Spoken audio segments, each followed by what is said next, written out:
Emsley. It was like a change of the guard last week. Not the guard, change of the quarterback last week. As far as it goes, had a new kid in there. Brody Lawson took over, and he did quite well at quarterback last week. Or Brody Lowe. Lowe, yeah. Lowe, Lawson's a different guy. Cortland Lawson. Who was Cortland Lawson? I saw him last week somewhere.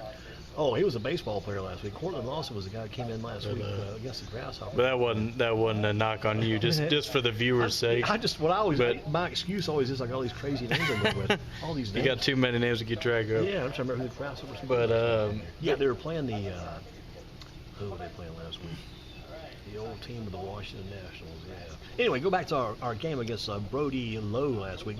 Brody Lowe on a big high last week. Well, interesting. I talked to Darryl Brown, about him, and he told me that he just has a lot of maturity for a kid his age, and he's a big, strong lefty, and he has a good arm, and you can see those physical tools. But I think some of the things that came out to me, especially for just a freshman, I mean, Darryl Brown was telling me he was basically taking reps behind Faison. I mean, basically, getting reps in while Faison was in, and he would go out and throw with Faison and learn from Faison, and he saw some good action in the preseason scrimmages, and they had a team camp event at UNC Chapel Hill over the summer. But just things like that, I think, tell you a lot about a kid,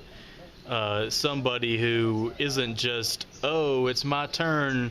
It's the guy that prepared for his turn. And it sounds like Brody Lowe was a kid that prepared for that moment. And, tip of the cap for him, because that's a teaching moment right there. I mean, you never know when your number is going to get called. And this kid didn't know until Tuesday night that he was going to start on Friday. The game plan was already in the books, according to Coach Brown, and he was already ready as if he was going to be the guy. And I tell you what, you have the number one player in the country on the depth chart ahead of you. I mean, a lot of guys would have been like, oh, I'm never going to play because it's Faison this year kind of thing. But it sounds like this kid, freshman, came in prepared, and just tip of the cap to that kid.